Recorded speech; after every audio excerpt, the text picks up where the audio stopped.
Hi friends, അപ്പോൾ ഇന്ന് ഈദിൻ്റെ holiday ആണ്. അതുകൊണ്ട് ജോബിച്ചനാണ് അടുക്കളയിൽ കയറിയേക്കുന്നത് കേട്ടോ.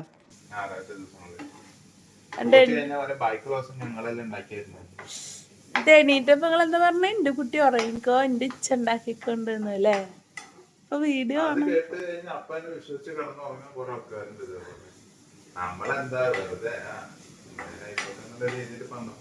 അല്ല, സ്നേഹം കൊണ്ടല്ല. അപ്പോൾ വന്നതിന് ശേഷം ആദ്യത്തെ ഹോളിഡേ ആണ് കേട്ടോ. അപ്പോൾ രാവിലെ ഞാൻ എണീറ്റപ്പോൾ തന്നെ നീ കിടന്നുറങ്ങിക്കോ, ഞാൻ കയറിക്കൊണ്ട് കുറേ ആയി കുക്ക് ചെയ്തിട്ട് എന്നൊക്കെ വലിയ വൈരുവാദാളക്കി പോയതാണ്. എന്നാൽ ശരി പൊക്കോ, ഞാൻ കിടന്നുറങ്ങിക്കൊണ്ടെന്ന് പറഞ്ഞു. അങ്ങനെ പറയരുത്, ഞാൻ വെറുതെ പറഞ്ഞതാന്നൊക്കെ പറഞ്ഞു. എന്നിട്ട് ഞാൻ പിന്നെ കിടന്നു. ജോബിച്ചിന് തന്നെയാണ് മാഗിയൊക്കെ ഉണ്ടാക്കി കൊണ്ടുവന്നു. കുറേ ആയി നൂഡിൽസ് കഴിച്ചിട്ടും. അങ്ങനെ അതൊക്കെ കഴിച്ച് ഓഫീസിൽ പോയി ഫുഡ് വാങ്ങിക്കൊണ്ടുവന്നു. ഇന്ന് എല്ലാവർക്കും ഫാമിലിക്ക് ബിരിയാണി ഉണ്ടായിരുന്നു. ചിക്കൻ ബിരിയാണി ഉണ്ട്, മട്ടനും ഉണ്ട്. അപ്പോൾ ഞങ്ങൾ മട്ടൻ ബിരിയാണിയാണ് എടുത്തത്.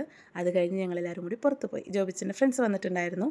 അങ്ങനെ നമ്മൾ റെൻറ്റിന് കാറും എടുത്ത് ദൂരെ പോകാൻ വിചാരിച്ചു. കുറേ ആയി ഇങ്ങനെ ലോങ് ഡ്രൈവ് ഒക്കെ പോയിട്ട്. അപ്പോൾ നമ്മൾ ഷാർജ വഴിയാണ് പോയത്. ഷാർജയിലുള്ള ബിൽഡിങ്ങുകളൊക്കെയാണ് കേട്ടോ ഇത്. ഞാൻ കണ്ടപ്പോൾ പള്ളിയാണെന്ന് വിചാരിച്ചിട്ടുണ്ടായിരുന്നത്, പക്ഷേ അത് ഷാർജ യൂണിവേഴ്സിറ്റി ബിൽഡിംഗ് ഒക്കെയാണെന്നാണ് കൂടെ ഉള്ളവൻ പറഞ്ഞത്. നല്ല വെയിലായിരുന്നു. ഗ്ലാസിൻ്റെ ഉള്ളിൽ കൂടെ എടുത്തിട്ടാണ് ഇത്രയും വെയിൽ കാണുന്നത്.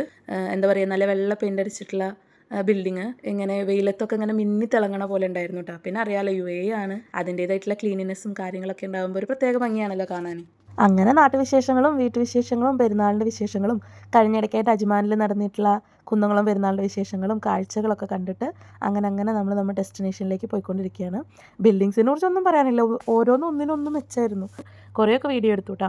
അങ്ങനെ റോഡൊക്കെ പതിയെ മാറി മരുഭൂമിയൊക്കെ കടന്ന് കുറേ മലനിരകളൊക്കെ കാണുന്ന സ്ഥലത്തെത്തി. അതിൻ്റെ ഇടയ്ക്ക് മരുഭൂമിയുടെ അവിടെ എത്തിയപ്പോൾ നല്ല കാറ്റൊക്കെ ഉണ്ടായിരുന്നു, നല്ല പൊടിക്കാറ്റ്. മുന്നിലുള്ള വണ്ടികളൊന്നും കാണാൻ പറ്റാത്ത വിധത്തിൽ ഒരു ഏരിയയിൽ നല്ല കാറ്റായിരുന്നു കേട്ടോ. അതൊക്കെ കഴിഞ്ഞ് ഇതേ ഫുള്ള് മരനിരകളൊക്കെ ഉള്ള സ്ഥലത്തിലേക്ക് എത്തി. ഒരുപാട് സ്പോട്ടുകൾ ഉണ്ടായിരുന്നു. കുറേ വണ്ടികളൊക്കെ നിർത്തിയിട്ടിട്ട് ആൾക്കാർ സ്ഥലങ്ങളൊക്കെ കാണുന്നുണ്ടായിരുന്നു. നമ്മൾ ഓൾറെഡി നേരം വൈകിയ കാരണം ടിക്കറ്റ് എടുത്ത് അകത്ത് കയറേണ്ട കാരണം കുറേ സ്ഥലത്തൊന്നും നിർത്തിയില്ല. പക്ഷേ ഇവിടെ എത്തിയപ്പോൾ കുറേ കാറുകൾ നിർത്തിയിട്ടുണ്ടായിരുന്നു. അപ്പോൾ നമ്മൾ എന്താ കാര്യം നോക്കാൻ വേണ്ടിയിട്ട് ഇറങ്ങിയതാണ്.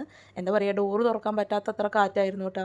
കയ്യിൽ ഫോണൊക്കെ പറന്നു പോയാലോ, നമ്മൾ തന്നെ പറന്നു പോയാലോ എന്നുള്ള രീതിക്ക് അത്രയും കാറ്റായിരുന്നു. മുടിയൊക്കെ ആകെ തലയ്ക്കും എന്താ പറയുക, എർത്തടിച്ച് നിൽക്കുന്ന പോലെ, ഷോക്കേറ്റ് നിൽക്കുന്ന പോലെയൊക്കെ ആയിരുന്നു. അത്രയും കാറ്റ്. അപ്പോൾ നമ്മൾ അവിടെ നിന്നിട്ട് 1-2 ഫോട്ടോസൊക്കെ എടുത്ത് സ്ഥലങ്ങളൊക്കെ കണ്ടിട്ട് തിരിച്ച് വേഗം കാറിൽ കയറി. കഴിഞ്ഞതിൻ്റെ മുൻപത്തെ പ്രാവശ്യം, അതായത് ആദ്യത്തെ പ്രാവശ്യം വന്നപ്പോഴും ഇതുപോലൊരു മലയിടുക്കിലേക്ക് പോയിട്ടുണ്ടായിരുന്നു. അതിൽ ജബൽ ജയ്സ് ആണോ അതോ റാസൽ ഖൈമയാണോ എന്ന് എനിക്കിപ്പോൾ ഓർമ്മയില്ല. അന്നൊന്നും ഈ പറഞ്ഞ പോലെ വീഡിയോസ് ഒന്നും അങ്ങനെ എടുക്കാറുണ്ടായിരുന്നില്ല. അതുകൊണ്ട് കുറേ മെമ്മറി ലോസ് ആയിപ്പോയി. ഒരുപാട് സ്ഥലങ്ങൾ കണ്ടിട്ടുണ്ടായിരുന്നു. ദുബായിൽ ഇനി കാണാത്ത സ്ഥലങ്ങളില്ല. പക്ഷെ കുറേ നല്ല ഓർമ്മകളൊന്നും എടുത്ത് വെക്കാനോ സൂക്ഷിക്കാനോ പറ്റിയില്ല. അതുകൊണ്ടാണ് ഇപ്പോൾ സ്ഥിരം പുറത്തിറങ്ങുമ്പോൾ ക്യാമറയും പിടിച്ചിറങ്ങുന്നത്. കാരണം പിന്നീട് ഒരിക്കൽ ആലോചിച്ചാൽ നമുക്ക് ഓർമ്മ കിട്ടാത്ത പോലെയൊക്കെ ആയി തുടങ്ങി. ഓർമ്മ പോയതല്ല, പക്ഷെ നമ്മൾ ഒരുപാട് സ്ഥലത്തേക്ക് പോകുമ്പോൾ എവിടെയാണ് എന്താണെന്നുള്ളൊരു കൺഫ്യൂഷൻ വരുമല്ലോ. ഇതാവുമ്പോൾ നമുക്ക് എപ്പോഴെങ്കിലും ഒന്ന് ഓർക്കണം എന്നുണ്ടെങ്കിൽ നമ്മുടെ ചാനൽ എടുത്ത് അങ്ങ് നോക്കിയാൽ മതിയല്ലോ. അപ്പോൾ അതുകൊണ്ടാണ് ഒരു യൂട്യൂബ് ചാനലൊക്കെ സ്റ്റാർട്ട് ചെയ്തത്. പിന്നെ നിങ്ങളോട് പറയാൻ മറന്നു, നമ്മൾ ആദ്യമായിട്ട് യൂട്യൂബിലെ ചെറിയ ഷോർട്സും കാര്യങ്ങളൊക്കെ സ്ഥലത്തിൻ്റെ ആയിരുന്നു ഇട്ടുകൊണ്ടിരുന്നത്. അങ്ങനെ യൂട്യൂബ് ഒന്ന് കാര്യമായിട്ട് ചെയ്തു തുടങ്ങിയത് 3 വർഷം മുൻപാണ്. അന്ന് തുടങ്ങിയ ചാനൽ അന്ന് 181 പേരൊക്കെ ഉണ്ടായിരുന്നുള്ളൂ ഫസ്റ്റ് വിസിറ്റ് കഴിഞ്ഞ് നാട്ടിലേക്ക് പോകുമ്പോൾ. പിന്നെ ജോബിച്ചൻ വരുമ്പോഴോ അല്ലെങ്കിൽ ഞാൻ ഇങ്ങോട്ട് വരുമ്പോഴാണ് പിന്നീട് വീഡിയോസൊക്കെ ഇടാറ്. അങ്ങനെ അങ്ങടച്ച് തിരിച്ച് ഞാൻ 3ാമത്തെ വട്ടം UAE എത്തിയപ്പോഴാണ്. എത്തിയതിൻ്റെ പിറ്റത്തെ ദിവസം രാവിലെയാണ് നമുക്ക് 1000 സബ്സ്ക്രൈബേഴ്സ് ആവുന്നത്. ഒരുപാട് സന്തോഷമുണ്ട്. എന്താ പറയുക, UAE ആണ് ഇങ്ങനെ ഒരു ചാനലിന് തുടക്കം കുറിച്ചതെന്ന് പറയാം. പക്ഷെ അതല്ലാത്ത വീഡിയോസും ഉണ്ട്. എങ്കിലും ഞാൻ ഇവിടെ നിന്ന് സ്റ്റാർട്ട് ചെയ്ത് 3 വർഷം കഴിഞ്ഞ് ഇവിടെ 3ാമത്തെ പ്രാവശ്യം എത്തിയപ്പോൾ തന്നെ 1000 സബ്സ്ക്രൈബേഴ്സ് ആയാലും ഒരുപാട് സന്തോഷമുണ്ട്. ചാനൽ കാണുന്ന എല്ലാവർക്കും ഒരുപാട് നന്ദി, സ്നേഹം അറിയിച്ചു കൊള്ളുന്നു. തുടർന്ന് ഇനിയും സപ്പോർട്ട് വേണമെന്നുണ്ട്. ഇപ്പോഴത്തെ 2-3 ദിവസത്തിനുള്ളിൽ 10 സബ്സ്ക്രൈബേഴ്സൊക്കെ കൂടിയിട്ടുണ്ട്. എന്തായാലും സന്തോഷം. ഇപ്പോൾ ഓരോ സബ്സ്ക്രൈബേഴ്സ് കൂടുന്നത് എണ്ണിക്കൊണ്ടിരുന്ന എനിക്ക് ഇപ്പോൾ അത് കാണാൻ പറ്റുന്നില്ല. 1000 കഴിഞ്ഞ് കഴിഞ്ഞാൽ പിന്നെ നമുക്ക് 1100, 1010 ഒക്കെ ആകുമ്പോഴേ അറിയാൻ പറ്റുള്ളൂ. അപ്പോൾ ആ ഓരോ സബ്സ്ക്രൈബേഴ്സ് എണ്ണിക്കൊണ്ടിരുന്ന എനിക്കിപ്പോൾ 1000 സബ്സ്ക്രൈബേഴ്സ് ഉണ്ടെന്നൊക്കെ പറയുമ്പോൾ അയ്യോ, എനിക്കെന്നെ വിശ്വസിക്കാൻ പറ്റണില്ല. അത്രയും സന്തോഷമുണ്ട്. ഇതിലേറെ ഞാൻ എൻ്റെ ചാനലിൻ്റെ അനലിറ്റിക്സ് എടുത്ത് നോക്കുമ്പോൾ എൻ്റെ ചാനൽ കാണുന്നതിൽ കൂടുതൽ മലയാളീസ്, അതായത് ഇന്ത്യൻസും അതിൻ്റെ ഏകദേശം നല്ലൊരു പെർസെൻറ്റേജ് UAE ആണ്, യുണൈറ്റഡ് അറബ് എമിറേറ്റ്സ് ആണ്. അപ്പോൾ ഇവിടുത്തെ സ്ഥലങ്ങളും കാര്യങ്ങളൊക്കെ കൂടുതൽ അറിയുന്ന ആൾക്കാരുണ്ടെന്ന് അറിയുമ്പോൾ ഒരു സന്തോഷം. ആസ് എൻ ഇന്ത്യൻ എൻ്റെ ചാനൽ UAE ആൾക്കാർ കാണുമ്പോൾ സന്തോഷമാണല്ലോ. മലയാളീസ് തന്നെയായിരിക്കും, കാരണം ഞാൻ മലയാളത്തിലാണല്ലോ വീഡിയോ ചെയ്യുന്നത്. എങ്കിലും ഇവിടെ ഉള്ളവരും കൂടി കാണുമ്പോൾ സന്തോഷമാണ്. അതിൽ കൂടുതലും ജോബിച്ചൻ്റെ ഫ്രണ്ട്സാണ്, എൻ്റെ കൂട്ടുകാരാണ്, അതിലും സന്തോഷം. ചാനൽ തുടങ്ങി കുറേ ആയിരുന്നെങ്കിലും ഈ പറഞ്ഞ പോലെ 3 വർഷം കൊണ്ട് ഞാൻ വീഡിയോസ് ഇടുന്നുണ്ടെങ്കിലും ഈ ഡേറ്റ് എൻ്റെ പഴയ ഫ്രണ്ട്സ്, കോളേജിൽ കൂടെ പഠിച്ചവരെ, +2 കൂടെ പഠിച്ചവരൊക്കെ വിളിച്ചിട്ട് എടാ വീഡിയോസൊക്കെ നന്നാവുന്നുണ്ട്, ഇപ്പം നന്നായിട്ട് വരുന്നുണ്ട്, നന്നായിട്ട് കൺസിസ്റ്റൻ്റ് ആയിട്ട് വീഡിയോ ചെയ്തോളൂ, അടിപൊളിയായിട്ട് മുന്നോട്ട് പോട്ടെ എന്നൊക്കെ പറഞ്ഞ് കേൾക്കുമ്പോൾ ഭയങ്കര സന്തോഷമുണ്ട്. ഇതുവരെ എന്നോട് അങ്ങനെ സപ്പോർട്ടീവായിട്ട് സംസാരിച്ചിട്ട് എല്ലാവർക്കും ഈ ഒരു അവസരത്തിൽ ഞാൻ നന്ദി പറയുകയാണ്. അപ്പോൾ പറഞ്ഞ് ഇതേ നമ്മളിങ്ങോട്ട് എത്തി. കോർഫഖാനിക്കാണ് നമ്മൾ വന്നിട്ടുള്ളത്. അവിടുത്തെ തന്നെ ഷീസ് പാർക്കാണ് നമ്മുടെ ഫസ്റ്റ് ഡെസ്റ്റിനേഷൻ പോയിന്റ് എന്ന് പറയുന്നത്. അപ്പോൾ ഏകദേശം നമ്മളവിടെ എത്താറായി. അപ്പോൾ നമ്മളൊരു 90 കിലോമീറ്ററോളം ട്രാവൽ ചെയ്തിട്ടാണ് ഇങ്ങോട്ട് വന്നിട്ടുള്ളത്. അപ്പോൾ ജസ്റ്റ് ഒന്ന് ഇറങ്ങി ചായയൊക്കെ കുടിച്ച് ഫ്രഷ് ആയിട്ട് നമുക്ക് കയറാമെന്ന് വിചാരിക്കുന്നു. കാരണം അതിനകത്ത് ഒരുപാട് നടക്കാനുണ്ട്.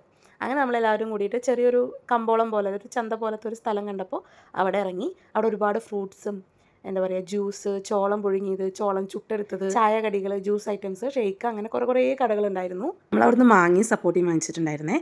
അത് കഴിഞ്ഞ് ചായയും സമൂസയും ഞാനൊരു മിൻലൈമും അവർ രണ്ടുപേരും മാംഗോ ഷേക്കൊക്കെ വാങ്ങിച്ച് അതൊക്കെ കഴിച്ച് പിന്നെയും കാറെടുത്ത് നമ്മുടെ ഡെസ്റ്റിനേഷനിലേക്ക് എത്തിക്കൊണ്ടിരിക്കുകയാണ്. മാങ്ങയുടെ മണം ഒരു രക്ഷയില്ല കേട്ടോ. പാകിസ്ഥാനി മാങ്ങ എന്നാണ് ജോബിച്ചും പറഞ്ഞത്. ആൾ ഫ്രൂട്ട്സും വെജിറ്റബിളും ഫ്രോസൺ ഐറ്റംസ് ഒക്കെ ഉള്ള സെക്ഷനിലായ കാരണം ഓരോ സ്ഥലത്തെ സ്പെഷ്യാലിറ്റി ആയിട്ടുള്ള ഫ്രൂട്ട്സും കാര്യങ്ങളൊക്കെ ആൾക്ക് അറിയാം. അപ്പോൾ തപ്പി പിടിച്ചാണ് പാകിസ്ഥാനി മാങ്ങ കണ്ടുപിടിച്ചത്. കാറിൽ വെച്ചതിന് ശേഷം ഒടുക്കത്തെ മണമാണ്. നമ്മൾ കത്തിയൊക്കെ അന്വേഷിച്ച് കിട്ടിയില്ല, അപ്പം തന്നെ എടുത്ത് തിന്നാൻ തോന്നുന്ന അത്രയും സൂപ്പറായിരുന്നു കേട്ടോ. അപ്പോൾ ഓരോന്നും വീട്ടിലേക്ക് കൊടുത്തയച്ചു എല്ലാവർക്കും. അത് കഴിഞ്ഞ് നമ്മൾ വീട്ടിൽ വന്ന് ആദ്യം കഴിച്ചത് മാങ്ങയാണ്. അടിപൊളിയായിരുന്നു കേട്ടോ. 2 ദിവസം കൊണ്ട് 1.5 കിലോ പോയ വഴി അറിഞ്ഞില്ല. ഇത് ഹോളിഡേയ്സിന് പാർക്കിംഗ് ഫ്രീ ആണെന്നാണ് പറഞ്ഞത്. പക്ഷെ നമ്മളവിടെ ചെന്നപ്പോൾ 5 ദർഹം ഉണ്ടായിരുന്നു. അതുപോലെ തന്നെ സാധാരണ 5 ദർഹം ആയിരുന്നു എൻട്രിയുടെ ഫീസ്. പക്ഷേ ഇന്ന് 10 ദർഹം ഉണ്ടായിരുന്നു. എന്തായാലും ടിക്കറ്റൊക്കെ എടുത്ത് നമ്മൾ അകത്ത് കയറി ചെല്ലുമ്പോൾ തന്നെ ചെറിയൊരു ആർട്ടിഫിഷ്യലായിട്ടുള്ള വെള്ളച്ചാട്ടമാണ്. അവിടെ നിന്നാണ് തുടങ്ങുന്നത്. ചെറിയതായിട്ടുള്ള ഒരു ഫൗണ്ടെയിനും അതിനടുത്തായിട്ടുണ്ടായിരുന്നു. അപ്പോൾ അതിനടുത്ത് നിന്ന് കുറച്ച് വീഡിയോസും ഫോട്ടോസൊക്കെ എടുത്തു. ചെറിയൊരു പാലൊക്കെ പണിത് വെച്ചിട്ടുണ്ട്, 2-3 എണ്ണം.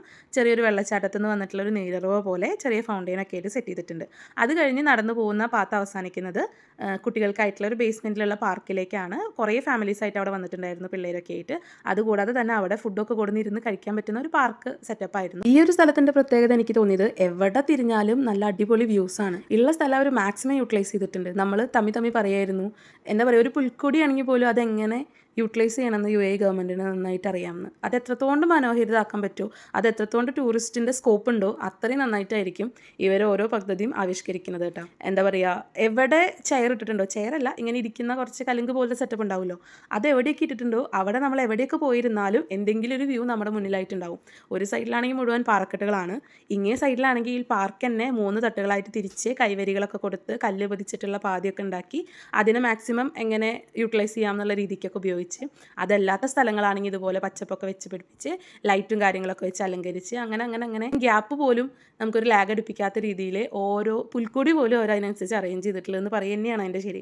അതോടൊപ്പം തന്നെ നല്ല മഴക്കാറുള്ള അന്തരീക്ഷം കൂടി ആയപ്പോൾ ആകാശവും മേഘങ്ങളും കൂടി അതിൻ്റെ ഭംഗി ഇരട്ടിയാക്കി എന്ന് വേണം പറയാൻ. നമ്മുടെ നാട്ടിലത്തേക്ക് കുറേ ചെടികളൊക്കെ അവിടെ കണ്ടു കേട്ടോ, കുറേ പൂച്ചെടികളൊക്കെ. അപ്പോൾ അതൊക്കെ ഇവിടെ ഉള്ളതാണോ ഇമ്പോർട്ട് ചെയ്തിട്ടുള്ളതാണോ എന്നറിയില്ല. നമ്മൾ ചായ കുടിക്കുന്ന സ്ഥലത്ത് ചെറിയ മരം എന്ന് പറയാൻ പറ്റില്ല, ചെറിയ തൈകൾ മുളച്ച് പൊന്തിയിട്ടുണ്ട്. അപ്പോൾ അതിൻ്റെ അപ്പുറത്ത് കറുപ്പ് തരത്തിലുള്ള ഒരു ഓസ് കണ്ടപ്പോൾ ഞാൻ വിചാരിച്ചു ഇതെന്താ ഇങ്ങനെ ഇട്ടേക്കണത് എന്ന്. അപ്പോൾ സരുൺ പറഞ്ഞതാണ്, ആ മരങ്ങളേനെ, ആ തൈകളേനെ വളർത്തി മരമാക്കാൻ വേണ്ടിയിട്ട് ആ മലയുടെ മുകളിലൂടെ അവർ വാട്ടർ കിട്ടാൻ വേണ്ടിയിട്ടുള്ള സംവിധാനം ഒരുക്കിയിട്ടുള്ളതാണ്. അതാണ് ഞാൻ നേരത്തെ പറഞ്ഞത്. ഒരു പുൽക്കൊടിയാണെങ്കിൽ പോലും അതിനെങ്ങനെ ഭംഗിയാക്കാം എന്നുള്ള ദീർഘവീക്ഷണം ഇവിടുത്തെ ഗവൺമെൻറ്റിന് ഉണ്ട് എന്നുള്ളത്. ഒരു മലയുടെ മുകളിലുണ്ടായി ഒരു തൈ പോലും നശിച്ചു പോകരുതെന്ന് വിചാരിച്ച് അതിന് വാട്ടർ സപ്ലൈ കൊടുക്കണമെന്നുണ്ടെങ്കിൽ അവിടെ സെക്യൂരിറ്റി ഗാർഡായിട്ട് പ്രവർത്തിക്കുന്ന ആൾക്കാരോ അവിടുത്തെ ഗവൺമെൻറ്റോ എത്രമാത്രം ശ്രദ്ധിക്കുന്നുണ്ടെന്ന് ആലോചിച്ച് നോക്കി. ടിഷ്യൂ ഭൂമിയായിട്ടുള്ള ഒരു സ്ഥലത്തിന് ഇത്രയും മാറ്റിയെടുക്കണമെങ്കിൽ കുറച്ചൊന്നല്ല കഷ്ടപ്പാട് വേണ്ടതെന്ന് കണ്ടാൽ മനസ്സിലാവുമല്ലോ. ഒരു സൈഡ് ഇതേപോലെ ഉണ്ടായിരുന്ന പാറക്കെട്ടുകൾ അല്ലെങ്കിൽ മല തന്നെയാണ് ഇങ്ങനെ ഷീസ് പാർക്ക് എന്ന പേരിൽ അറിയപ്പെട്ടിട്ട് വിനോദസഞ്ചാര കേന്ദ്രമാക്കി മാറ്റിയിട്ടുള്ളത്. കുറേ സ്റ്റെപ്സ് നടക്കാനുണ്ടായിരുന്നു കേട്ടോ. ഞാൻ സർജറി കഴിഞ്ഞതിന് ശരിക്കും ദൈവത്തോട് നന്ദി പറയുകയാണ്. കാരണം 2 മിനിറ്റ് നടന്നാൽ ഇരിക്കാൻ സ്ഥലം കണ്ടുപിടിച്ചിരുന്ന എനിക്ക് ഇത്രയും വലിയൊരു മലയിൽ ഇത്രയും സ്റ്റെപ്സ് വെച്ച് കയറാനായിട്ട് പറ്റിയെന്ന് പറയണം. അതിനെ താങ്ക് ഗോഡ്, അതിനപ്പുറം ഒന്നും പറയാനില്ല. അതിനുവേണ്ടി എന്നെ സപ്പോർട്ട് ചെയ്തിട്ടുള്ള എൻ്റെ വീട്ടുകാർക്ക് അതിലധികം നന്ദി ഈ സമയത്ത് പറയാണ്. കുറേ സ്റ്റെപ്സ് കയറാണ്ടായിരുന്നു എന്ന് പറഞ്ഞാൽ കുറേ സ്റ്റെപ്സ് കയറാനുണ്ടായിരുന്നു. എല്ലാവരും കിതയ്ക്കുന്നുണ്ടായിരുന്നു. പിന്നെ വലിയ കാര്യത്തിൽ ഞങ്ങൾ 4 ആളും കിതച്ച് കഴിഞ്ഞാൽ അവിടെ നിന്നിട്ട് ഫോട്ടോയ്ക്ക് പോസ്റ്റ് ചെയ്യണ പോലെ വേറെ ആളുടെ മുന്നിൽ കിതപ്പറിയിക്കണ്ടല്ലോ എന്ന് വിചാരിച്ച് നമ്മളവിടെ ഫോട്ടോയ്ക്ക് പോസ്റ്റ് ചെയ്യുന്ന പോലെ നിന്നിട്ട് കുറച്ച് നേരം നിന്ന് ക്ഷീണമൊക്കെ അകറ്റി ഒന്ന് ശ്വാസമൊക്കെ വലിച്ചു വിട്ട് പിന്നെയും കയറും. അങ്ങനെയായിരുന്നു. 8 മാസം എടുത്തിട്ടാണ് ഷീസ് പാർക്ക് ഇങ്ങനത്തെ രീതിയിലാക്കി എടുത്തിട്ടുള്ളത്. 2020 ഇത് ടൂറിസ്റ്റ് സ്പോട്ടായിട്ട് മറ്റുള്ളവർക്ക് വേണ്ടിയിട്ട് തുറന്നു കൊടുത്തിട്ടുള്ളത്. ഇപ്പോഴും ഇവിടെ അധികം റെസ്റ്റോറൻറ്റ്സും കാര്യങ്ങളൊന്നുമില്ല. നേരത്തെ കണ്ടിട്ടുള്ള ഒരു കമ്പോളം, ഒരു ചന്ത പോലത്തെ സ്ഥലം എന്ന് പറഞ്ഞില്ലേ, അവിടെ നിന്ന് എന്തെങ്കിലും ഫുഡ് കഴിച്ചിട്ട് വരികയാവും നല്ലത്. അതല്ലെങ്കിൽ ഇതിനകത്ത് ചെറിയൊരു സെറ്റപ്പ് ഉണ്ട്. ഈ സ്നാക്സ്, ജ്യൂസ്, ഐസ്ക്രീംസ് അങ്ങനത്തെ സാധനങ്ങളൊക്കെ കിട്ടുള്ളൂ എന്നാണ് എനിക്ക് കണ്ടോർത്തോളം തോന്നിയത്. പക്ഷേ പുറത്തുനിന്ന് ഫുഡ് കൊടുത്തിട്ട് ഇവിടെ നിന്ന് കഴിക്കാൻ പറ്റും. നമ്മുടെ ബേസ്മെൻറ്റിലുള്ള പാർക്കിൻ്റെ സൈഡിൽ കുറേ ടേബിളും കാര്യങ്ങളൊക്കെ സെറ്റ് ചെയ്തിട്ടുണ്ട്. അതല്ലാന്നുണ്ടെങ്കിൽ ബാർബിക്യൂവിന് പ്രത്യേക ഒരു ഏരിയ തന്നെ ഉണ്ട്, വാഷ്റൂം ഫെസിലിറ്റീസ് എല്ലാം ഉണ്ട്. ബാർബിക്യൂ ഉണ്ട്, നമുക്ക് ചിക്കനും കാര്യങ്ങളൊക്കെ കൊണ്ടുപോയിട്ട് അവിടെ ബാർബിക്യൂ ചെയ്തിട്ട് കഴിക്കാനുള്ള ഒരു അറ്റ്മോസ്ഫിയർ ഒരുക്കിയിട്ടുണ്ട്. ട്രാവലർ പോലത്തെ വണ്ടിയൊക്കെ വിളിച്ചിട്ട് ടീമായിട്ടൊക്കെ വന്ന് ബാർബിക്യൂ ഒക്കെ ചെയ്യുന്ന ആൾക്കാരുണ്ടായിരുന്നു കേട്ടോ. വൈകുന്നേരം ആവുന്തോറും തിരക്ക് കൂടിക്കൊണ്ടിരിക്കുകയായിരുന്നു. റോഡ് സൈഡിൽ തന്നെയാണ്, ഒരു സൈഡിൽ പാർക്കിങ്ങും ഒരു സൈഡിൽ ഈ പാർക്കും. അങ്ങനെയാണ് പാർക്ക് ചെയ്തിട്ട് ഒരുപാട് നടക്കൊന്നും വേണ്ട, ജസ്റ്റ് റോഡ് ക്രോസ് ചെയ്യേണ്ട കാര്യമുള്ളൂ. അപ്പോൾ ആരെങ്കിലും പോകുന്നുണ്ടെങ്കിൽ ഫുഡൊക്കെ കൈപ്പിടിച്ചിട്ട് പോവുക, അല്ലെങ്കിൽ ഫുഡ് കഴിച്ചിട്ട് വരിക. ഇതിനുള്ളിൽ കയറി കഴിഞ്ഞാൽ ഒരു 1-2 മണിക്കൂർ ഇതിനുള്ളിൽ തന്നെ സ്പെൻഡ് ചെയ്യാനുള്ള അത്രയും സ്പോട്ടും കാര്യങ്ങളും ഉണ്ട്. ഏറ്റവും മുകളിലേക്ക് എത്തുമ്പോൾ അടിപൊളിയാണ് കേട്ടോ, പറയാൻ പറ്റില്ല. നമ്മൾ ആകാശത്തിൻ്റെയും ഭൂമിയുടെയും നടുക്ക് പെട്ടിട്ടുള്ള ഒരവസ്ഥയായിരുന്നു. അടിപൊളി എന്ന് പറഞ്ഞാൽ അടിപൊളി. റൗണ്ട് ചെയ്തിട്ടായിരുന്നു ഞാൻ വീഡിയോസ് എടുത്തുകൊണ്ടിരുന്നത്. കാരണം ഓരോ സൈഡും കാണാൻ മാത്രം കാഴ്ചകളുണ്ടായിരുന്നു. ചെറിയൊരു മഴക്കാലം കൂടി ഉള്ളതുകൊണ്ട് അയ്യോ പറയാൻ വയ്യ. വെയിലിൻ്റെ നാളവും അതുപോലെ തന്നെ കാർമേഘങ്ങളും എല്ലാം കൂടി ആകാശം തൊട്ട് നിൽക്കുന്ന ഒരു അവസ്ഥയും ആ ഒരു സന്തോഷമായിരുന്നു ഉണ്ടായിരുന്നത്. അത്രയും നേരം ട്രാവൽ ചെയ്ത് വന്നതോ അല്ലെങ്കിൽ അത്രയും മലമുകളിലേക്ക് കയറി സ്റ്റെപ്പ് കയറി പോയതോ ഒന്നുമല്ല ഇവിടെ വന്നപ്പോൾ. വന്നില്ലെങ്കിൽ നഷ്ടമായി പോയിരുന്നു, അങ്ങനെ ഒരു ഇതായിരുന്നു. സത്യം പറഞ്ഞാൽ UAE ഇപ്പോൾ നല്ല ചൂടുള്ള സമയമാണ്. അതുകൊണ്ട് തന്നെ ഒരു മലയുടെ മുകളിൽ കയറി നിൽക്കുവാണെങ്കിൽ അത്രയും ചൂടുണ്ടാവേണ്ടതുമാണ്. പക്ഷേ ഇവിടുത്തെ ഒരു ക്ലൈമറ്റും ഈ മലമുകളിൽ അടിക്കുന്ന കാറ്റും എന്താ പറയുക, നല്ലൊരു പറഞ്ഞറിയിക്കാൻ എനിക്കറിയില്ല, അതിനുള്ള വാക്കുകൾ എനിക്കറിയാൻ പാടില്ല. അത്രയും നല്ലൊരു അറ്റ്മോസ്ഫിയർ ആയിരുന്നു കേട്ടോ. തണുപ്പല്ല, പക്ഷെ എന്നാൽ ഇത്രയും വലിയ മലയുടെ മുകളിൽ കയറി നിന്നതിൻ്റെ ഒരു ഉഷ്ണോ ചൂടോ ഒന്നും ഉണ്ടായിരുന്നില്ല. നമ്മൾ ഈ മല കയറി ചെന്നതിൻ്റെ ഒരു ക്ഷീണവും കിതപ്പും വയർപ്പൊക്കെ ഉണ്ടായിരുന്നു. പക്ഷെ അതിൻ്റെ മുകളിലെത്തി ഒരു 10 മിനിറ്റ് ഇരുന്നപ്പോൾ ആ ഒരു കാറ്റ് കൊണ്ടിട്ട് അതൊക്കെ റിലാക്സ്ഡായി മാറുകയാണ് ചെയ്തത്. ഇറങ്ങുമ്പോൾ പിന്നെ ഓടി ഇറങ്ങുക ചെയ്തത്, വേറെ എവിടെ വയ്ക്കുകയൊന്നും ചെയ്തില്ല. നേരെ റെസ്റ്റ് റൂമിലൊക്കെ പോയി വാഷ്റൂമിൽ പോയി ഒന്ന് ഫ്രഷ് ആയിട്ട് വന്ന് ഈ ബേസ്മെൻറ്റിലുള്ള പാർക്കിൽ കുറച്ച് നേരം ഇരുന്നിട്ട് പിന്നെ അങ്ങനെ നമ്മൾ അടുത്ത ഡെസ്റ്റിനേഷനിലേക്ക് പോയി. പോകുന്ന വഴിക്ക് ബ്ലോക്ക് ആവുമെന്നൊക്കെയാണ് പറഞ്ഞത്. നമ്മൾ എന്നാലും ലൊക്കേഷൻ ഇട്ടിട്ട് നമ്മൾ പൊയ്ക്കൊണ്ടിരിക്കുകയാണ്. ഡാമാണ് നമ്മുടെ ലക്ഷ്യം. പക്ഷേ പോകുന്ന വഴിക്ക് വേറൊരു വ്യൂ പോയിൻറ്റും കൂടി കിട്ടി. ഇതിൻ്റെ പേരെന്താണെന്നൊന്നും അറിയില്ല. സത്യം പറഞ്ഞാൽ കൊഫക്കാനിൽ കാണാനുള്ള ഒരു അടുത്ത വ്യൂ പോയിൻ്റ് കൂടിയാണ്. പക്ഷേ ഇതിൻ്റെ പേര് സത്യം പറഞ്ഞാൽ എനിക്കറിയില്ല. ഇവിടെ നമുക്ക് പാർക്ക് ചെയ്യാൻ സ്പേസും കിട്ടിയില്ല. അങ്ങനെ ജോബിച്ചൻ വേഗം ഇറങ്ങിപ്പോയി വീഡിയോ എടുത്ത് കൊണ്ടുവന്നതാണ്. ഞാൻ കാറിലിരുന്നിട്ട് തന്നെയാണ് കണ്ടത്. പോകുന്ന വഴിക്ക് നമുക്ക് ഇതിൻ്റെ വ്യൂ മൊത്തമായിട്ട് കിട്ടുകയും ചെയ്യും. ഒരു പ്രത്യേക രീതിയിൽ പണി കഴിപ്പിച്ചിട്ടുള്ള വീടുകളാണ്. വലിയൊരു താഴ്വര, ആ താഴ്വരയോട് കൂടിയിട്ട് നല്ല ഹൈറ്റിലൊരു മലനിര, ആ മലയുടെ മുകളിലൊക്കെ ഈ പറഞ്ഞ പോലെ പാത ഉണ്ടാക്കി കല്ലുകൊണ്ട് പാത കെട്ടി സ്റ്റെപ്പൊക്കെ പണിത് അതിൻ്റെ മുകളിൽ പലതരത്തിലുള്ള വീടുകൾ ഒരു പ്രത്യേക രീതിയിൽ പണിതിരിക്കുന്നു. എന്താ അതിൻ്റെ പേര് നാളെ ഒന്നും എനിക്കറിയില്ല. പക്ഷേ ദൂരത്തുനിന്ന് കാറിൽ വരുമ്പോൾ ആ ഒരു കാഴ്ച ഭയങ്കര രസമുണ്ടായിരുന്നു കാണാനായിട്ട്. ജസ്റ്റ് അവിടെ ഇറങ്ങിയിട്ട് അതിൻ്റെ മുകളിലേക്കൊന്നും കയറാൻ നമുക്ക് പറ്റിയില്ല. പക്ഷേ നല്ലൊരു വീഡിയോ എടുത്ത് തിരിച്ചു വന്നു. അടുത്തതായിട്ട് നമ്മൾ പോകുന്നത് അൽ റാഫിസ ഡാമിലേക്കാണ്. കൊഫഖാനിലെ മറ്റൊരു ടൂറിസ്റ്റ് സ്പോട്ടാണിത്. ഇവിടെ എത്തുന്തോറും വൈകുന്നേരം ആവുന്തോറും ഒരുപാട് ടൂറിസ്റ്റുകൾ ഉണ്ടായിരുന്നു. 1980 ഹജാർ മൗണ്ടെയിൻസ് നിന്ന് വരുന്ന വെള്ളം തടഞ്ഞു വെച്ചിട്ടാണ് ഇങ്ങനൊരു ഡാം നിർമ്മിച്ചിട്ടുള്ളത്. പക്ഷെ അതിനുശേഷം ഷാർജ കോർഫക്കാൻ ഹൈവേ പണിയുമ്പോഴാണ് അതിനോട് ചേർന്നിട്ട് ഈ ഡാമിനോട് ചേർന്നിട്ടുള്ള ഈ വാക്ക് വേസും ഇത്തരത്തിലുള്ള ഒരു ടൂറിസ്റ്റ് സ്പോട്ടായിട്ട് അതിനെ വികസിപ്പിച്ചെടുത്തത്. നമുക്ക് അവിടെയും പാർക്കിംഗ് കിട്ടിയില്ല, അതുകൊണ്ട് നമുക്ക് അവിടെ ഇറങ്ങാൻ പറ്റിയില്ല. ഞാനും ജോബിച്ചനും വണ്ടി സ്ലോ ആയിട്ട് പാർക്കിംഗ് സ്ലോട്ട് അന്വേഷിച്ച് നടക്കുന്ന കൂട്ടത്തിൽ ഞങ്ങൾ രണ്ടാളും അവിടെ ഇറങ്ങി ജസ്റ്റ് ആ പാത്ത് കൂടെ അങ്ങേയറ്റം തൊട്ട് ഇങ്ങേയറ്റം വരെ നടന്നു. കയാക്കിങ്ങും കാര്യങ്ങളൊക്കെ ഉണ്ട്, ബോട്ടിങ്ങും കാര്യങ്ങളൊക്കെ ഉണ്ട്.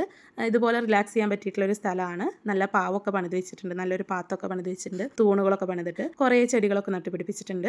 താഴത്തേക്ക് ഇറങ്ങി പോകണം എന്നൊക്കെ ഉണ്ടായിരുന്നു. പക്ഷെ നമുക്ക് പാർക്കിംഗ് സ്പേസ് കിട്ടാത്ത കാരണം നമുക്ക് വേറൊരു പാകം ഉണ്ടായിരുന്നില്ല. അവർ വണ്ടിയിൽ തന്നെ ഇരിക്കുവാണ് പാർക്കിങ്ങിലോട്ട് അന്വേഷിച്ചിട്ട്. അപ്പോൾ നമുക്ക് പെട്ടെന്ന് പോകേണ്ടതുമാണ്. അപ്പോൾ ജസ്റ്റ് അവിടെയൊക്കെ ഒന്ന് വീഡിയോ എടുത്ത് കാഴ്ചകളൊക്കെ കണ്ട് കയാക്കിങ് ചെയ്യണതൊക്കെ കുറച്ച് നേരം നോക്കി നിന്ന് ആ പാത്തിൻ്റെ അങ്ങേയറ്റം തൊട്ട് ഇങ്ങേയറ്റം വരെ നടന്ന് അവിടെ കുറച്ച് റെസ്റ്റോറൻറ്റ്സും കാര്യങ്ങളൊക്കെ ഉണ്ട് കേട്ടോ. വാഷ്റൂം ഫെസിലിറ്റി ഉണ്ടാവുമെന്ന് വിചാരിക്കണം. കണ്ടില്ല, പോയി നോക്കിയിട്ടില്ല. നമ്മൾ ഫുള്ളായിട്ട് നമ്മൾ നടന്ന് കണ്ടിട്ടില്ല. കുറച്ച് റെസ്റ്റോറൻറ്റ്സും കാര്യങ്ങളും റെസ്റ്റ് ഏരിയയും കാര്യങ്ങളൊക്കെ അവിടെ ഉണ്ടായിരുന്നു. അത്യാവശ്യം ആൾക്കാരുണ്ട് കേട്ടോ. നമ്മൾ വരുമ്പോൾ അധികം ബ്ലോക്കും കാര്യങ്ങളൊന്നും ഉണ്ടായിരുന്നില്ല എന്നുകൊണ്ട് കാര്യമില്ല. ഈ 2 സ്പോട്ടിൽ നമുക്ക് പാർക്കിംഗ് സ്പേസ് കിട്ടിയില്ല. അത്രയ്ക്കും തിരക്കായി വൈകുന്നേരം ആകുമ്പോഴേക്കും. പിന്നെ മഴ ഏത് നിമിഷവും പെയ്യും എന്നുള്ള രീതിക്കായിരുന്നു നിന്നിട്ടുണ്ടായിരുന്നത്. പിന്നെ നമുക്ക് ട്രാവൽ ചെയ്യാൻ ബുദ്ധിമുട്ടാവും എന്നുള്ളതുകൊണ്ട് നമ്മൾ എത്രയും വേഗം തിരിച്ച് പോരാം എന്നുള്ള ഉദ്ദേശത്തിൽ തന്നെയാണ്. കാറിൽ കയറുന്നതിന് മുൻപായിട്ട് ഒരു ഡ്രോപ്പ് വെള്ളം വീഴുകയും ചെയ്തു. നമ്മൾ തിരിച്ചെത്തിയപ്പോൾ ഇൻസ്റ്റാഗ്രാമിലൊക്കെ പറഞ്ഞു കേട്ടു, എന്താ പറയുക, ഈ സ്ഥലത്ത് ഒരുപാട് മഴ പെയ്തിട്ടുണ്ടായിരുന്നു. പോകുന്ന വഴി ഉടനീളം എന്താ പറയുക ഫുള്ള് മലനിരകളാണ്. ഈവൻ മഴ പെയ്താൽ കൂടി അതിൻ്റെ ശക്തി കൂടുതലായിരിക്കും. കാരണം ഞാൻ പറഞ്ഞില്ലേ, ഡോറ് തുറന്ന് പുറത്തേക്ക് ഇറങ്ങാൻ കാറ്റ് കാരണം നമുക്ക് പറ്റുന്നുണ്ടായിരുന്നില്ല. അത്രയും കാറ്റുള്ള സ്ഥലമാണ്. അപ്പോൾ പിന്നെ മഴയും കൂടി ആയി കഴിഞ്ഞാൽ അത്ര സേഫ് അല്ല. പിന്നെ എവിടെയെങ്കിലും വണ്ടി നിർത്തിയിട്ടിട്ട് നമുക്ക് കയറി നിൽക്കാനുള്ള സ്ഥലമില്ല, 2 സൈഡും മലകളാണ്. അപ്പോൾ നമ്മൾ അധികം റിസ്ക് എടുക്കാൻ നിന്നില്ല. രാത്രി ആയിക്കൊണ്ടിരിക്കുവാണ്. അപ്പോൾ നമ്മൾ വേഗം പോരാനുള്ള ഉദ്ദേശത്തിൽ തന്നെയായിരുന്നു. അപ്പോൾ അവിടെ എത്തുമ്പോഴേക്കും നമ്മുടെ വണ്ടി അങ്ങേ തലയ്ക്ക് ഇങ്ങേ തലയ്ക്ക് എത്തിയിട്ടുണ്ട്. നമ്മൾ വേഗം പോയി കയറുകയാണ് ചെയ്തത്. അങ്ങോട്ട് പോകുമ്പോൾ നല്ലൊരു സ്പോട്ട് കിട്ടിയ പോലെ തിരിച്ച് പകുതി ദൂരെ എത്തിയപ്പോൾ നമുക്ക് ഒരു സൺസെറ്റ് കാണാനുള്ള ഭാഗ്യം ഉണ്ടായിട്ടോ. സൂര്യൻ ഇങ്ങനെ താഴ്ന്ന് മലകൾക്കിടയിൽ പോയിട്ട് ഒളിക്കുന്ന ഒരു ഭാഗം നമുക്ക് കാണാൻ പറ്റി. കുറേ വണ്ടികൾ അവിടെ പാർക്ക് ചെയ്തിട്ടുണ്ടായിരുന്നു. നമ്മളും സൈഡാക്കി അവിടെ ഇറങ്ങി അങ്ങനെ സൺസെറ്റ് കാണാൻ വേണ്ടി നിന്നു. കുറച്ച് ഫോട്ടോസും കാര്യങ്ങളൊക്കെ അവിടെ നിന്ന് എടുത്തു. കുറച്ചധികം ഫാമിലീസ് അവിടെ ഉണ്ടായിരുന്നു. നല്ലൊരു കാഴ്ചയാണല്ലോ, അപ്പോൾ അത് കണ്ടിട്ട് പോകാമെന്ന് വിചാരിച്ചിട്ട് ഒരു ദിവസത്തെ ടൂർ കഴിഞ്ഞ് എല്ലാവരും തിരിച്ച് പോയിക്കൊണ്ടിരിക്കുകയാണ്, ഷാർജ ദുബായ് ഒക്കെ ആയിട്ട്. അന്ന് കഴിഞ്ഞ് നമ്മൾ ആ ടൂറിസ്റ്റ് സ്പോട്ടിൽ ഇറങ്ങി കുറച്ച് ഫോട്ടോസും കാര്യങ്ങളൊക്കെ എടുത്ത് തിരിച്ച് വന്ന് ഒരു പെട്രോൾ പമ്പിൽ കയറിയിട്ടുണ്ടായിരുന്നു. അവിടെ വെച്ച് നമ്മൾ സപ്പോർട്ടൊക്കെ കാര്യത്തിൽ ഏകദേശം തീരുമാനമാക്കിയിട്ടുണ്ടായിരുന്നു. പിന്നെ ഞാനിവിടുന്ന് പോകുമ്പോൾ ഉപ്പിലിട്ടതും മാങ്ങി നെല്ലിക്ക് ഉപ്പിലിട്ടതും കായവറുത്തമൊക്കെ കൈപ്പിടിച്ചിട്ടുണ്ടായിരുന്നു. അങ്ങനെ ഒരു മിനി വിശപ്പിന് അതൊക്കെ ഇരുന്ന് കഴിച്ചു. വണ്ടിയുടെ ടയറിൽ കാറ്റടിച്ചു, പെട്രോളൊക്കെ അടിച്ചു. അത് കഴിഞ്ഞ് വാഷ്റൂമിലൊക്കെ ഒന്ന് പോയി ഫ്രഷായി പിന്നെ നമ്മൾ യാത്ര തുടർന്നു. അങ്ങനെ നമ്മൾ ഏകദേശം തിരിച്ചെത്താറൊക്കെ ആയപ്പോൾ ഈദ് പ്രമാണിച്ചിട്ടുള്ള ഈദിൻ്റെ ഫെസ്റ്റിവൽ ആഘോഷങ്ങളുടെ ഭാഗമായിട്ടുള്ള വെടിക്കെട്ട് കാണാൻ പറ്റി. ദുബായ് ഫെസ്റ്റിവൽ സിറ്റിയിൽ ഉണ്ടെങ്കിൽ പോകാം എന്നൊക്കെ പറഞ്ഞിട്ടുള്ളതായിരുന്നു ജോബിച്ചൻ. എന്തായാലും വരുന്ന വഴിക്ക് ഉടനീളം അത് കാണാൻ പറ്റിയെന്ന് പറയാം. ഇതേ തന്നെ അപ്പുറത്തെ വഴി കൂടിയാണ് പോണതെങ്കിൽ എവിടെയെങ്കിലും സൈഡാക്കിയിട്ട് നമുക്ക് വീഡിയോ എടുക്കാമായിരുന്നു, നേരിട്ട് കാണാമായിരുന്നു. അതിനുള്ള ഭാഗ്യമില്ലേ, നമ്മൾ അങ്ങോട്ട് പോയിക്കൊണ്ടിരിക്കുകയാണ്. പിന്നെ നമ്മുടെ നാട്ടിലെ പോലെ തോന്നണോർത്ത് നിർത്തിയിട്ട് കാണാൻ പറ്റില്ലല്ലോ. നമ്മൾ പോകുന്ന സ്പീഡ് പോലും ആ റൂട്ടിൽ കുറയ്ക്കാൻ പാടില്ല. 60-ലാണ് പോകണമെങ്കിൽ 60 തന്നെ പോകണം, 80-ലാണെങ്കിൽ 80, 120-ആണെങ്കിൽ 120. അതല്ലാതെ പോയിക്കൊണ്ടിരിക്കുന്ന സ്പീഡിൽ നിന്ന് ഇനിയിപ്പോൾ വഴി തെറ്റിയാൽ പോലും സ്പീഡ് കുറയ്ക്കാൻ പറ്റില്ല. അതാണ് ഇവിടെ റൂള്. കാരണം പിന്നിൽ വരുന്ന വണ്ടി അത്രയും സ്പീഡിലായിരിക്കും വരുന്നുണ്ടാവുക, നമ്മുടെ പിന്നിൽ വന്ന് ഇടിക്കും. അപ്പോൾ അതുകൊണ്ട് ഒരു കാരണവശാലും പെട്ടെന്ന് നിർത്താനോ സൈഡാക്കാനോ സ്ലോ ആക്കാനോ ഒന്നും ഇവിടെ പറ്റില്ല. അപ്പോൾ അതുകൊണ്ട് പോകുന്ന വഴിക്ക് ഉടനീളം നമ്മൾ വെടിക്കെട്ട് കണ്ടിട്ട് അങ്ങനെ പോയി എന്ന് പറയാം. അവിടെ നിന്ന് ഇങ്ങോട്ടാണ് വരുന്നതെങ്കിൽ ഒന്നും കൂടി ക്ലിയർ ആയിട്ട് കുറച്ചും കൂടി അടുത്ത് കാണാമായിരുന്നു. അതാണ് മിസ്സായി പോയത്. എന്തായാലും ഇങ്ങനെ വെടിക്കെട്ട് കാണാൻ പറ്റിയത് ഭാഗ്യം എന്ന് വിചാരിച്ചു. ഇവിടെ ഓഫീസുകളിലൊക്കെ ഇത് പ്രമാണിച്ച് 5 ദിവസം വരെ ലീവാണ് കേട്ടോ. ഇവിടെ ജോബിച്ചിന് 3 ദിവസമാണ് ലീവായിരുന്നത്. വെള്ളി, ശനി, ഞായർ അങ്ങനെ 3 ദിവസമായിരുന്നു ജോബിച്ചിന് ലീവ് ഉണ്ടായിരുന്നത്. അതിലിപ്പോൾ വെള്ളിയാഴ്ചയാണ് നമ്മളിപ്പോൾ പുറത്ത് പോയത്. അതിൻ്റെ വീഡിയോസാണ് ഇത് കേട്ടോ. പിന്നെ തിരിച്ച് വരുമ്പോൾ നമ്മൾ മൊബൈലിലെ ഫുഡ് കഴിക്കാനായിട്ട് തലാൽ മാർക്കറ്റിലേക്കാണ് കയറിയിട്ടുണ്ടായിരുന്നത്. അവിടെ തന്നെ ഒരു ചെറിയ സൂപ്പർ മാർക്കറ്റ് ഉണ്ടായിരുന്നു. അവിടെ കയറിയിട്ട് നമ്മൾ വീട്ടിലേക്കുള്ള കുറച്ച് സാധനങ്ങൾ മേടിച്ചിട്ടുണ്ടായിരുന്നു. അവിടെ നിന്ന് തന്നെ നമ്മൾ ഫുഡും കഴിച്ചു. ഗ്രിൽ ചിക്കൻ ആയിരുന്നു കഴിച്ചിട്ടുണ്ടായിരുന്നത്. പിന്നെ ഹമ്മൂസൊക്കെ ഉണ്ടായിരുന്നല്ലോ. അങ്ങനെ ആസ്വദിച്ച് ഫുഡൊക്കെ കഴിച്ച് അടിച്ചു പൊളിച്ച് എല്ലാവരും തിരിച്ച് വീട്ടിൽ പോയി.